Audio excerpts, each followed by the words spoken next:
Much. And I would say that we go through our next speaker.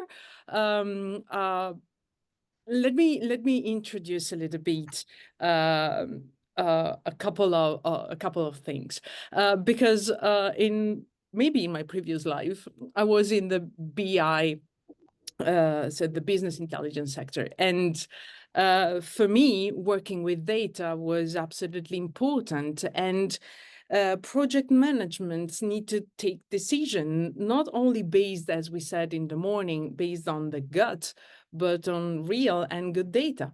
But what happens if these good data are not presented in a good way, or uh, what we can learn from data that can be as a support to our decision and to endure and have a success in our project. So that's for that reason that I would like to introduce you to Alberto Cairo, that is today with us. Thank you so much for coming. It's absolutely precious to have you here.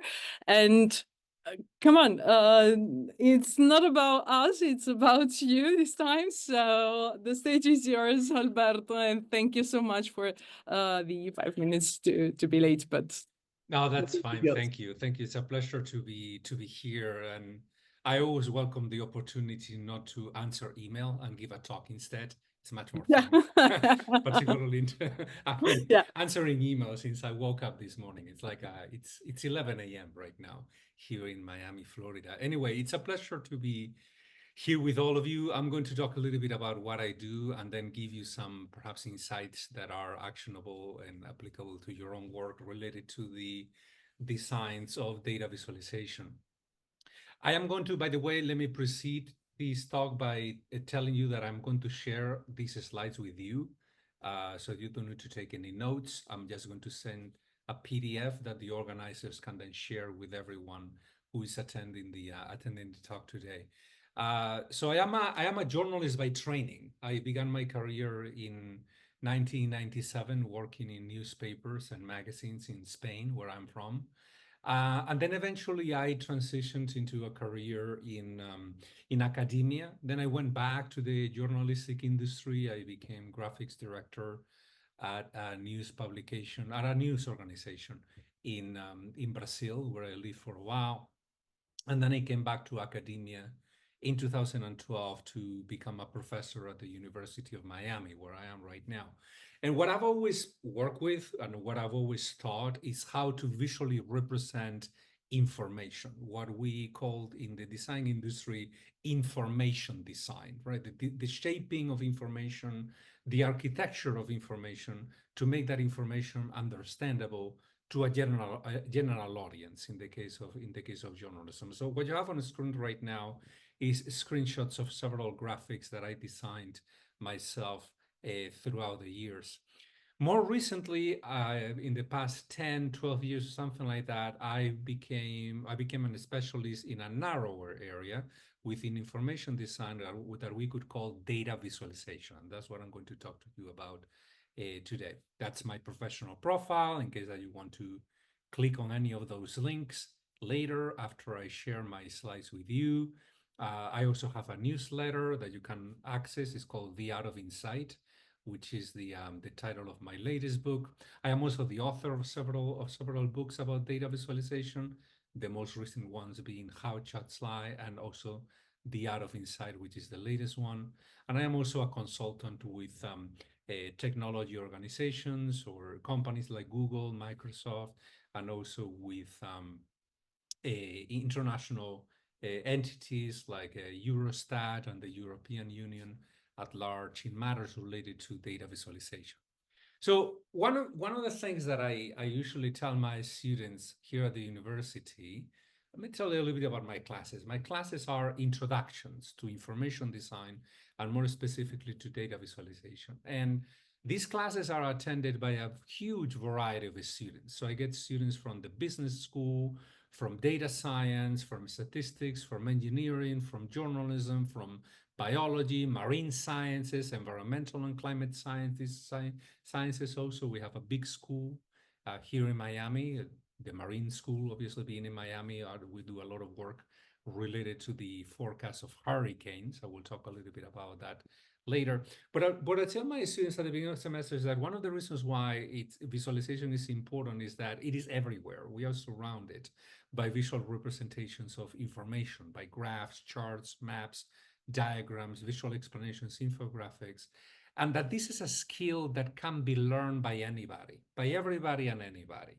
because it's essentially like writing in many different senses. One of them is the fact that anybody can learn how to write decently well, right? You may not become Shakespeare, but you can learn how to write quite well, right? Design is very similar.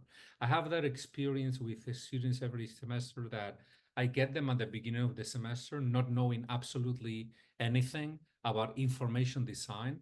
And then 2 months into the semester, they are capable of designing posters like those that you have on the screens. There are two posters that were designed by students of mine a couple of semesters ago, students who had no prior experience whatsoever in information design. And as you can see, these are posters that look very professional. They look publishable, essentially, in any publication, or that could be brought potentially to a scientific conference to introduce a particular research topic. So this is what I teach my students. It's like how to make your charts, the charts that you produce every day, how to make them look more professional, but not only more professional, but also how to make them more understandable, applying certain heuristics and reasoning process that I'm going to try to outline for you in just 30 minutes. I'm going to give you a glimpse of the way that I teach these classes at the university. Because what I teach is not so much how to design visualizations, it's more how to reason about these visualizations. And in the process of learning how to reason about visualization, you also learn how to become a better visualization designer.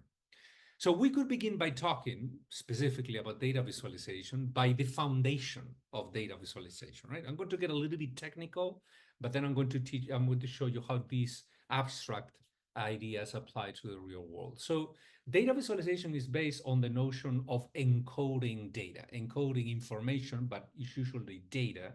And more in particular, more often than not, is numerical data, although data doesn't need to be necessarily numerical, it can be categorical.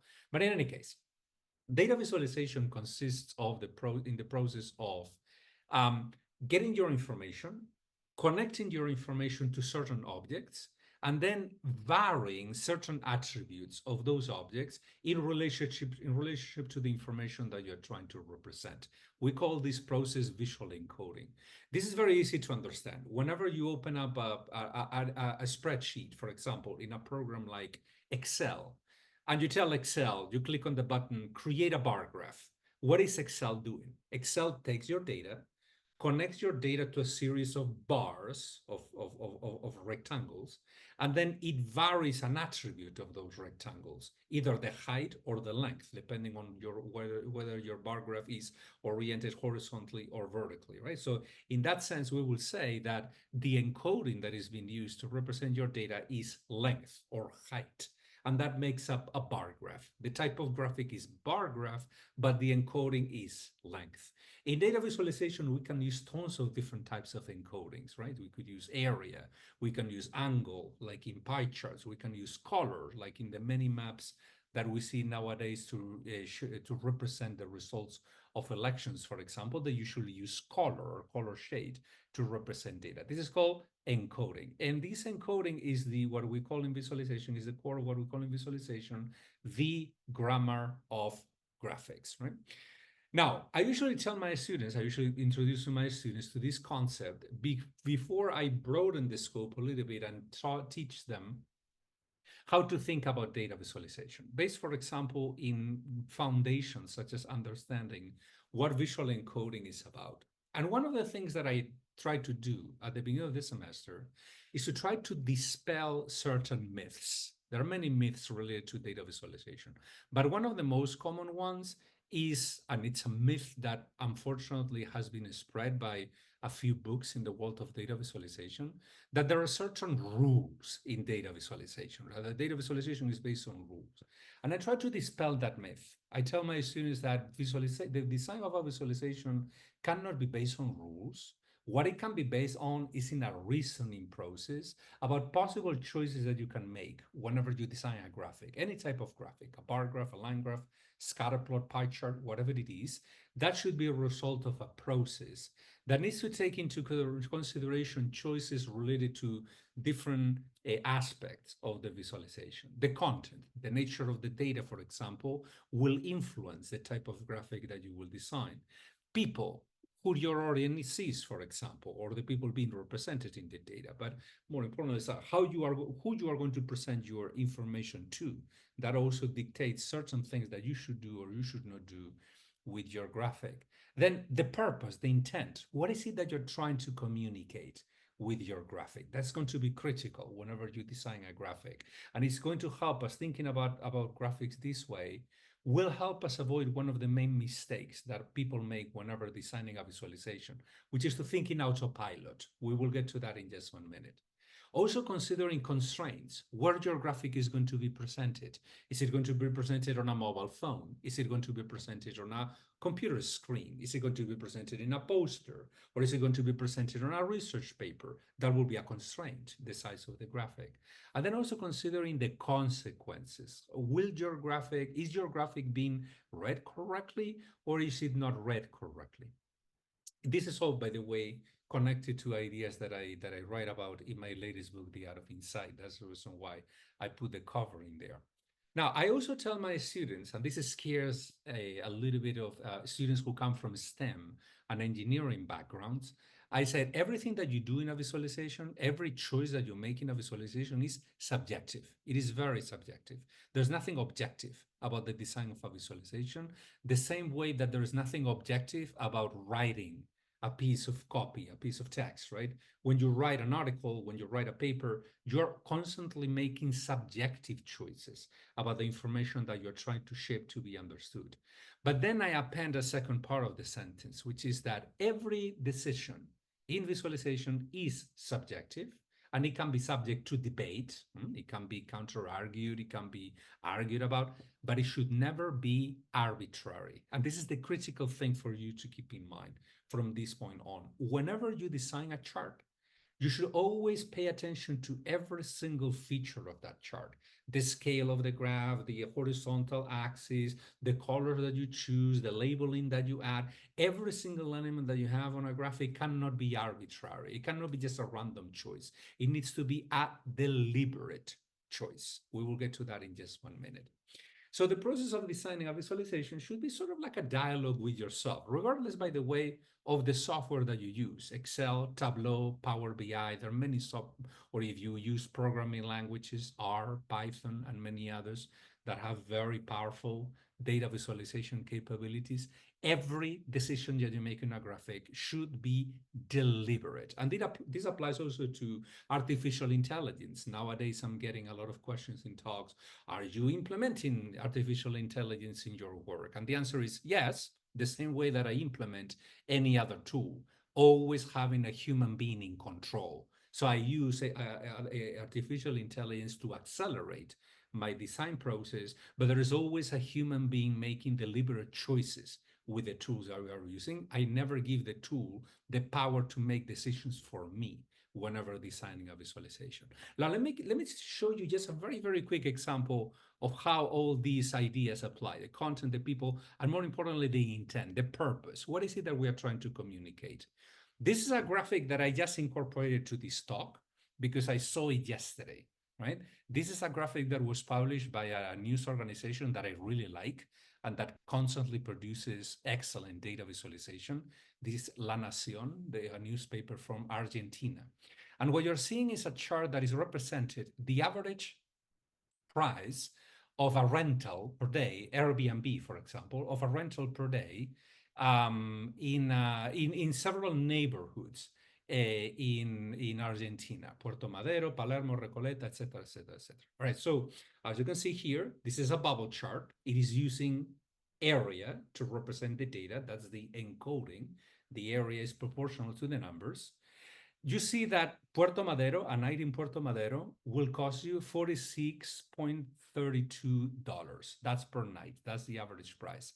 Now, very quick question for all of you. I'm not going to ask you to answer the questions live, but picture the answer in your minds.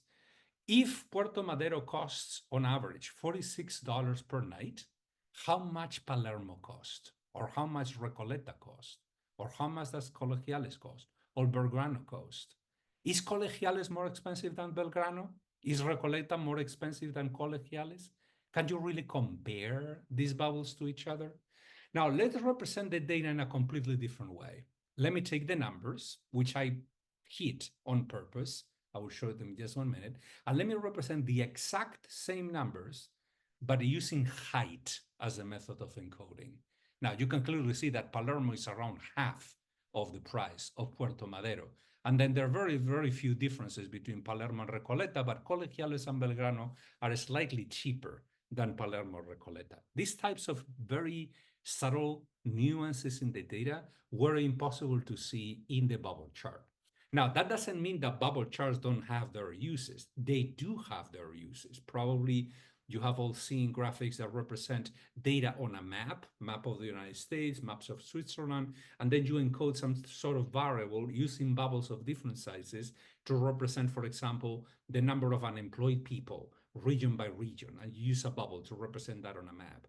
In that case, that's a very good use of the bubble chart because the purpose of that map is not to let you compare one region to another region, is to give you sort of like the big picture of the data.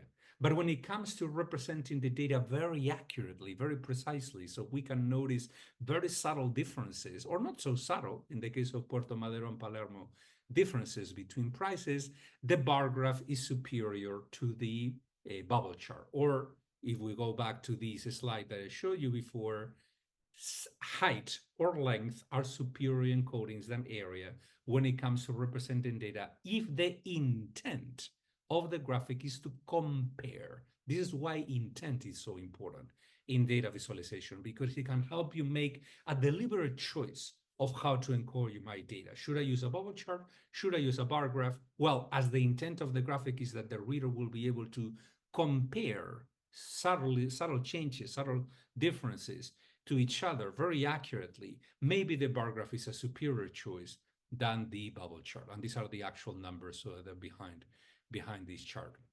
So this is just an example of how I train my students every semester, how to stop themselves, not to rush to design anything, always think about how to design the graphic in a way that enables understanding on the part of the reader. And in this reasoning process, I encourage my students to ask themselves several questions whenever designing a graphic. For example, one of the first ones is, do I need a visualization? Because sometimes we don't need visualizations, right? Let me show you a spreadsheet. Right? This is an Excel spreadsheet, as you can see. It's a spreadsheet that contains data related to climate change, right? Global warming, average temperature. This is the average temperature of the world from the year 1000 up to the year 2000, right? So let's suppose that we have the data. We present this data to our client or to ourselves in order to analyze the data, and we present the data this way in tabular format. Why would we do this? Well, we would do this, present the data in tabular format, in numerical format, if intent, if the goal of the graphic is that our reader, our customer, our manager, a peer, whatever, if we want our reader to be able to extract each individual value. If that is the purpose of the display that we are creating, then nothing beats a table, a numerical table. People can just open up the table, look for the row or the column that they're interested in, and they will be able to extract the specific value for that particular year or for that particular area, whatever it is, right? This is only representing the average of the world, but you could have contained, for example, the average temperature in different countries of the world. But now let's suppose that the purpose of the graphic that we are creating is not that the intent is not that the reader is able to read each specific value. Let's suppose that what we want is that the reader will be able to see sort of like the big patterns in the data, like the trend, right? Is temperature increasing? Is temperature decreasing, right? That's the big picture of the data. That's what visualization is for. With data visualization is all about representing patterns and exceptions to those patterns, right? That's what visualization is about. So whenever we are going to display data, the first question that we should ask ourselves is, do I need the specifics? In which case, maybe a table will be the solution.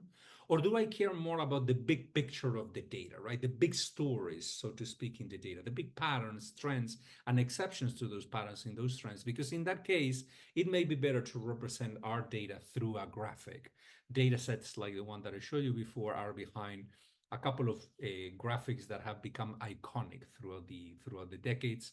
The first one is the hockey stick chart that was designed in the late 1990s, but it became really popular in the early 2001. Shows us the variation of global temperatures with a pattern that goes like this, goes up. So this was in the horizontal axis in the graph on the left, goes from the year 1000 up to the year 2000. And if you take a look at the beginning of the line, it goes up, down, up, down, up, down, up, down, but it's sort of like a more or less regular pattern in the data. And suddenly we have a spike in global temperatures in the data. That's the exception to the pattern. And then the second graphic that is based on similar data sets, like I said, Hawkins's warming stripes, which became really popular, really iconic beginning in 2017. It represents the data through the variation of color and color shade. So blue at the very beginning and then becomes darker and darker and darker and turns red. That is also representing average temperature of the world. None of these graphics allows us the same level of precision as the table does, but they accomplish something else, which is to let us see, let's say, the big picture of the data, right? The big story, certain stability in the past and a sudden increase in the recent present. By the way, Hawkins's graphic has become so iconic that it has appeared on the cover of The Economist magazine, on the cover of a Greta Thunberg's book. There are people even creating clothing lines with it. This is just to show you that visualization can not only be informative and beautiful, persuasive, but it can also become attractive, visually speaking, from an aesthetics standpoint. Second question that I always prompt my students to ask themselves, or I would ask you to ask yourselves whenever you design a graphic is, should you just show the data or should you explain the data as well? There is a particular part of a data visualization that, particularly if that visualization is intended to communicate something to someone. If you design a graphic, for example, to include in a quarterly report or in any sort of paper or whatever, should you append, for example, an explanatory footnote to reinforce the message of that chart or to explain how to read that chart? Because sometimes that is absolutely necessary. So let me show you just an example. I mentioned before that here in Miami, we do a lot of research about hurricanes, but we also do a lot of research about hurricane communication, hurricane forecast communication. This is the graphic that is usually used to represent where a hurricane may go in the following 5 days. Whenever there is a tropical storm or a hurricane approaching the United States, people usually represent these with a cone. That's a cone designed by a center here called the National Hurricane Center, which is a governmental organization. This is about Hurricane Dorian a few years ago. So you have the path of the storm and then that cone surrounding that path. Well, most people who see this graphic for the first time misinterpret this graphic. I'm going to tell you how people misinterpret this graphic because I'm part of a research project analyzing how people misread this graphic and what can be done to make this graphic a little bit more understandable. So people misinterpret this graphic, reading it as the cone representing an area under threat. If I am inside of the cone, I am in danger. If I am outside of the cone, I am not in danger, right? That's not how to read that cone. We'll get to that in just 1 minute. And some people also read or misread this graphic as representing sort of like the growing size of the storm. So they essentially visualize that, envision that. whenever they are presented with the graphic. When in reality, what this graphic is representing is a probability model, right? So it's essentially an uncertainty, right, of where the storm may go in the following 5 days. The way that that cone map is created is that I created sort of like a step-by-step process to explain how this map is created. The National Hurricane Center, they create a lot of forecast models. That's step number one. We could visualize those forecasts as lines of where the storm center, the center of the storm, the eye of the storm may go in the following 5 days. Then they choose which place they think that is the most likely that the center of the storm will be in the following 5 days. Those are the dots that you have there, on step number 2. Then they surround those dots with circles of increasing size, and that represents the error of past forecasts. So they take a look at past forecasts and they calculate the delta between the what they predicted and what actually happened, right? That's the error, the statistical error in there. Those circles are sort of like proportional to that error. And then they surround those circles with a line, they erase the circles, and the result is what we usually call the cone of uncertainty. So the way to read that cone is essentially to envision not an area under threat. I usually explain this to people. Imagine that the cone is a target and you are throwing darts at the target, right? And each one of the hits that you have will represent a possible position of the storm center. It could be here, here, here, here, here. There is also a probability that it will end up outside the boundary of the cone, right? There's a decent probability that at some point in the following 5 days, the storm may veer off the cone a little bit. But so that's a way to represent the uncertainty if we explain it this way. And this is what I'm getting at, because whenever we observe people misinterpreting this graphic, which is highly complex, right? But the graphic itself is not wrong. The graphic itself is fine if you know how to read it. If someone has explained to you how to read it, then you will start interpreting it correctly. And that's why I usually say that sometimes it is not enough to show the data. We need to show the data and explain the data, or show the graphic and explain the graphic, particularly if the reality that the graphic is represent is highly complex, like a probability model, right, or a forecast like these. I care so much about people misinterpreting these types of graphics that a few years ago I wrote an opinion piece for the New York Times, in which I explained to people exactly what I'm explaining here to you, how to read this type of graphic, right? We're using visuals of different kinds. So explaining graphics can be super important. The best visualization designers out there will tell you that a critical part in any visualization for communication is what we call the annotation layer. This is a quote by John Byrne Murdoch, who is one of my favorite visualization designers. He works for the Financial Times. And in an interview, he said that he and his colleagues at the Financial Times think that one of the most valuable things that they do in their graphics is to add that annotation layer, right? Those little notes that you put in a graphic. Here's a spike. This is the reason. Here's a decrease in the data, whatever. And this is the reason. Well, here are all the annotations that may help you put the data in context. More about questions that we should ask ourselves whenever designing a visualization in order to design visualization more deliberately.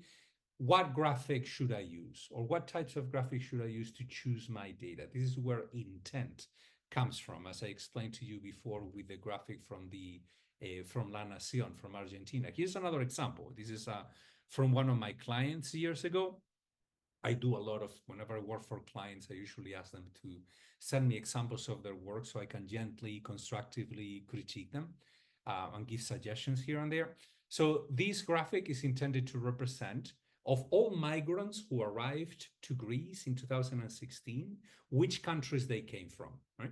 Even if you don't read the numbers surrounding the pie chart, you will immediately notice that half of these migrants arrived from Syria and the other half came from other countries. That's the first thing that I saw in the graphic immediately, without even thinking about it.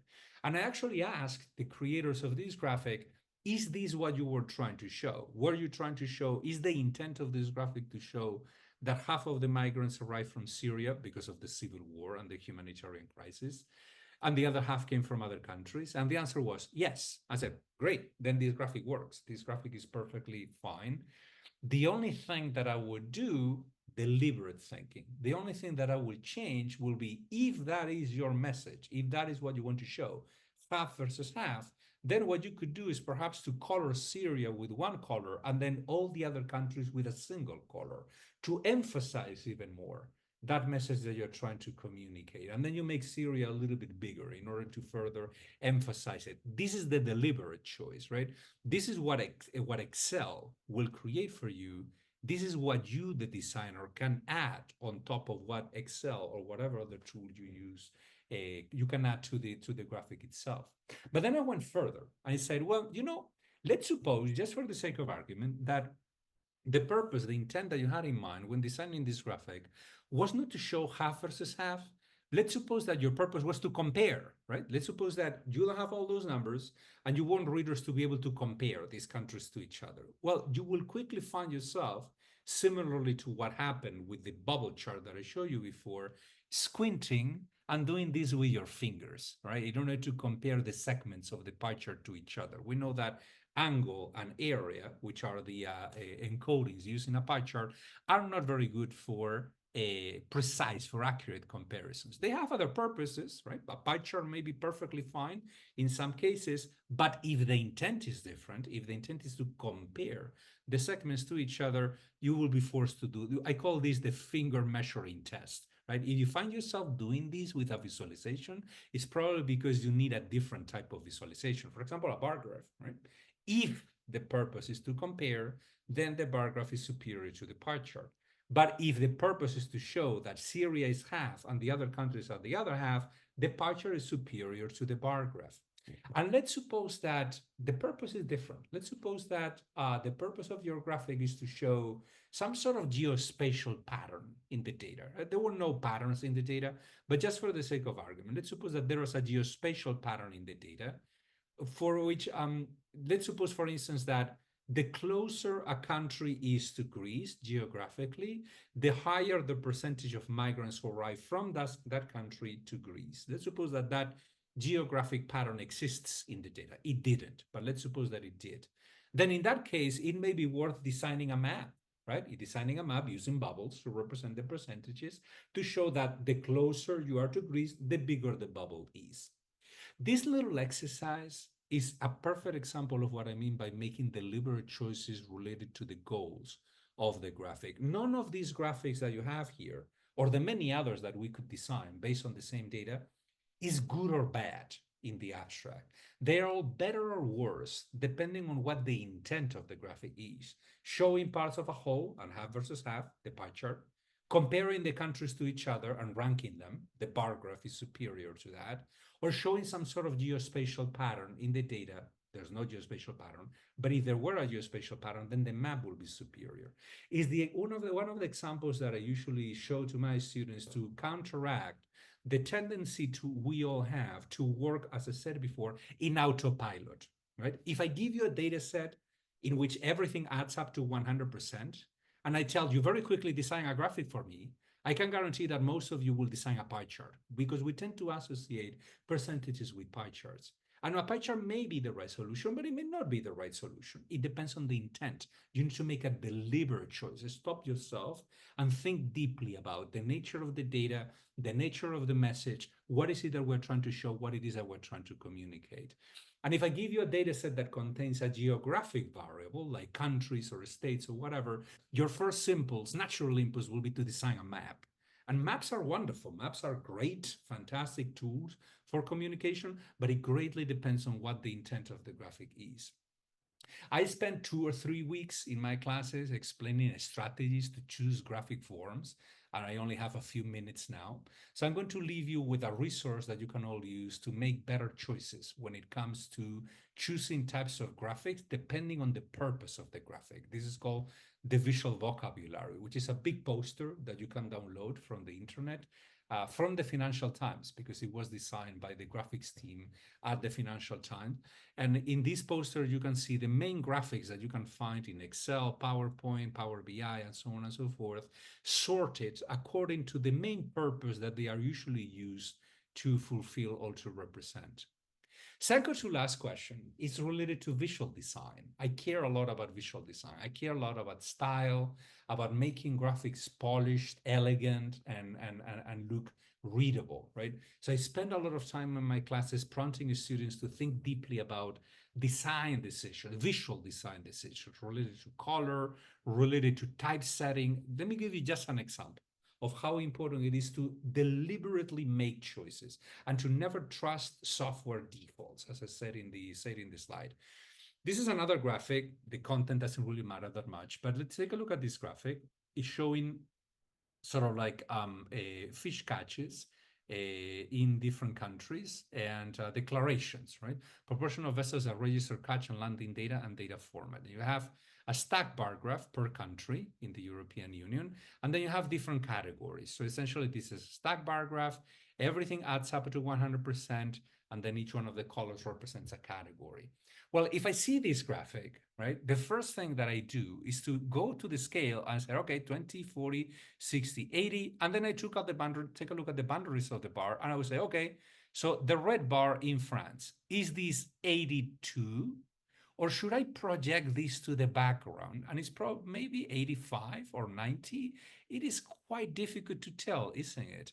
3D effects, three-dimensional effects in static graphics can be really dangerous, can be really misleading. It can make your graphic look uglier in the first place, but also more difficult to read, right? Three-dimensional effects in graphics are a type of feature that we really need to think about quite carefully if they add anything to the graphic. The way that I usually explain this to my students is, if a particular design feature that you include in your graphic doesn't make your graphic more beautiful or more understandable, it has no reason to exist, and therefore you can simply eliminate it. But the part that I wanted to call your attention to is this text box that you have over here. Take a look at the line breaks, right? Doesn't these look a little bit unorganized and chaotic? This is what happens when you let Excel, PowerPoint, Word, or whatever other tool make decisions for you. But take a look at the legends, right? The legends are always made of two different elements. You have the legend itself, and then some sort of clarification between parentheses. And then we have two lines. So if I take a look at this text box as a designer and as an editor, I would say, let's spend just 20 seconds trying to put the line breaks in the right place, preserving the units of meaning. If we already are going to have two lines, why don't we devote the first line to the legend itself, and the second line, we put the line break here and here and here and here in order to have the parenthetical clarification on the second line. And then maybe we could change the style to further differentiate, to further hierarchize, to create a hierarchy between the main element and the secondary element. Take a look at what the legend looks like, designed by Excel with a further input from a designer. Take a look at how different it looks if we do that, right? If the designer herself, himself, themselves actually change the style, spends a few seconds just making that deliberate choice, the legend suddenly becomes much more elegant, much more readable, right? Much more professional looking, because again, software defaults usually are not good. The designer needs to implement their own a view and their own understanding of design in order to make the graphic look better. And then finally, this is not always possible, but it's part of my design philosophy also. Whenever it's possible, it's not always possible, but whenever it's possible, I try to put the reader at the center of the visualization. Let me give you an example. Let's suppose that we are designing a density chart or a histogram of the average wealth of a country, right? And obviously, if we create a histogram of wealth in a country, most countries, the United States, for example, are very unequal. So a histogram, let's suppose that the horizontal scale is wealth per person. So you have $0, 10,000, 20, 30, up to $100 billion or whatever Elon Musk has, right? Then your histogram will look very high here, meaning many people have this level of wealth. And then we will have a very long tail, fewer and fewer and fewer and fewer and fewer people have $100 billion, right? So it will look like that, a very skewed distribution, right? The distribution of wealth. That's interesting per se, if we only represent the data, because the data is striking just by being represented visually, it becomes striking to the eyes. But let's suppose that before we show the graphic, we ask the reader, what is your wealth? When you take a look at what you have in the bank and your liabilities, how much you owe, whatever, what is the balance between one thing and the other? And we have the reader input their estimated wealth. And then we show the density chart or the histogram, but we add a vertical line saying, you are here. You are richer than 50% of the population and poorer than 50% of the population. So you are the median person in your country, or you have more than 30% of people, but you have less than 70% of people. So you are at the lower end. I call that the me layer. Where am I in the data? And we have a lot of evidence to show that whenever we do that in a visualization, whenever we have let the reader be able to compare themselves to the rest of the data, something clicks. The data suddenly becomes more visceral, more touchable, more physical for some reason, and engagement increases quite a lot. Let me show you just an example, and then I will close the talk and see if we have a few minutes for questions. This is just an example of how I apply this idea. This is a graphic that I art directed years ago in a collaboration between Google and a journalistic organization called Agência Lupa in Brazil. So this is about COVID-19, the impact of COVID-19. We were asked to design a graphic about COVID-19, but that departed a little bit from the traditional ways of visualizing COVID-19 cases or deaths, whatever. We had seen tons of wonderful visualizations showing the impact of the pandemic throughout the year, throughout the months, country by country. We wanted to do something different with the data. We ask ourselves, what about if, in order to give a reader an actual visual impression of the catastrophe of this pandemic, we put the reader at the center of a circle that will be proportional to the number of people who died of COVID-19?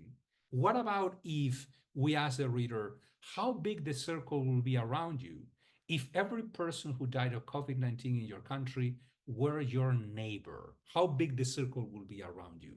And the way that the application works, this has an English version that was published by the Washington Post and a Brazilian version in Portuguese. You write your address in there. That was my address when I lived in Sao Paulo, Brazil. And then the first thing that the application does is to show you, you are here. And then each one of these little dots is a person, right? This is all data coming from the Census Bureau, from the Brazilian Census Bureau.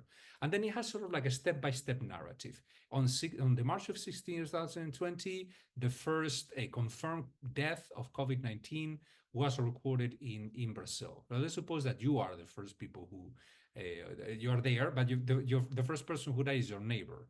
And then a few days later, 46 people had died. So this is 46 people around you. These are the people you see every day on the street, going to buy bread, going for coffee, whatever.